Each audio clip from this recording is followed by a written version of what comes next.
انا بطلع البانيه على اللون ده، ما بزودش السوا عن كده علشان يبقى طري من جوه، هو مقرمش من بره اساسا. صباح الخير عليكم حبايبي، اهلا بيكم يا احلى متابعين في الدنيا. يوم جديد وفيديو جديد، يا رب يعجبكم. هنعمل النهارده شرايح الكبده البانيه مع بعض. هنعرف طريقتها ايه، وهنعرف ازاي نخليها تبقى طريه مش ناشفه، وهنشوف التتبيله بتاعتها اللي هنحطها عليها. يلا بينا مع بعض. اول حاجه عملناها مع بعض ان احنا جبنا الكبده الشرايح. الكبده ما بتتغسلش يا جماعه، حطيناها في مصفى. تمام كده، قطعناها زي ما احنا عايزين، التقطيعه اللي تريحك قطعيها اهي.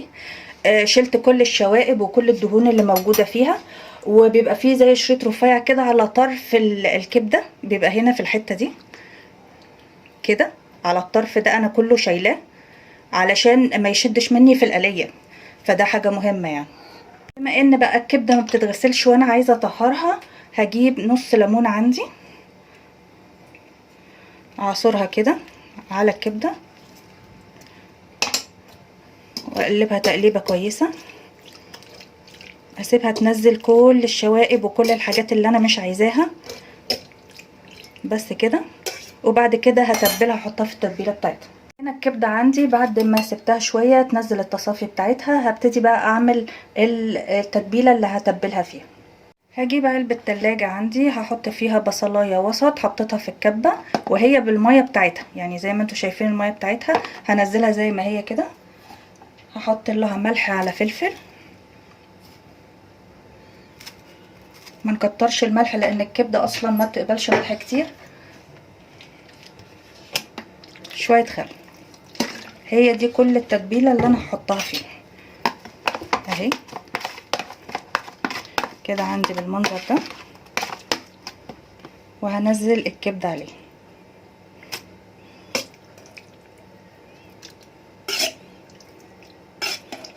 بنص ليمونة طبعا اللي محطوطة فيه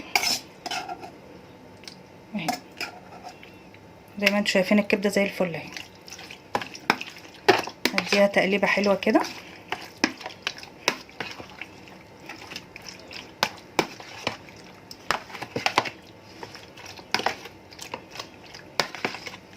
والخل هيدي والليمون هيدي، الخل والليمون الاتنين هيدوا طبعا مزازة للكبدة اهي زي ما انتوا شايفين بالمنظر ده. هقفلها واحطها في التلاجة تاخد وقتها في التتبيلة. دلوقتي بعد ما قعدنا الكبدة في التتبيلة اهي ده شكلها، هنبتدي بقى نعمل الخلطة بتاعتها اللي هنعملها بانيه. هنعملها ازاي؟ هنجيب بيضة،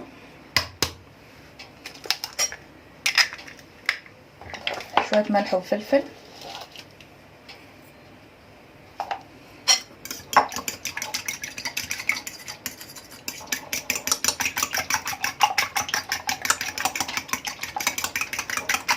بنربها كويس. بالنسبة هنا هجيب بقسماط، عندي بقسماط ناعم عادي جدا مفيهوش اي حاجة. هحط عليه معلقتين دقيق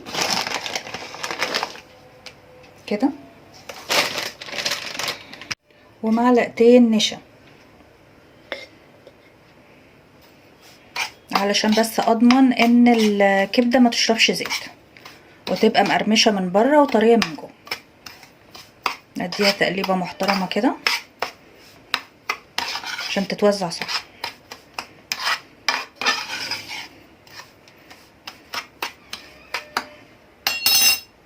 هحط على البقسماط الناعم شويه ملح وفلفل صغيرين صغيرين خالص كده،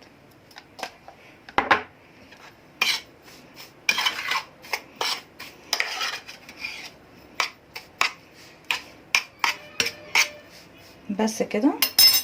وابتدي بقى احط الكبده اهي عندي، لو فيها شويه بصل او قطع بصل كبيره بنزلها احطها في البيض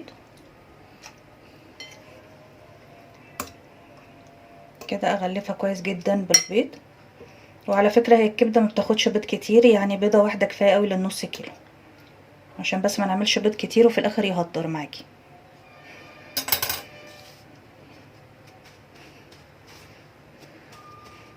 اهم حاجه ان انت تدوسي قوي، تدوسي قوي كده على الكبده، ما تخافيش مش هيحصل لها اي حاجه. اكون مجهزه عندي طبق مسطح او اي حاجه، بس ايه اطلع فيها الكميه اللي عندي كده عشان احطها شويه في التلاجة. اخد كده احط كده على طول على طول كده، اعمل كده على طول على طول، وهتلاقي الكبده خلصت معاكي اهي كده بالمنظر ده. واشتغل كده بالمنظر ده لغايه ما اخلص الكميه اللي عندي اهو. اتاكد بس انها اتغلفت كويس من الناحيتين اهي. وادي شكل البانيه بعد ما اتعمل بالبيض والبقسماط. هحطه بقى شويه في التلاجة يسقع شويه كده ويمسك في الخلطه، وبعد كده بقى هحمره. احنا كده هنبتدي نحمر البانيه اهو زي ما انتوا شايفين في زيت غزير، وهنطلعه على مصر زي دي كده.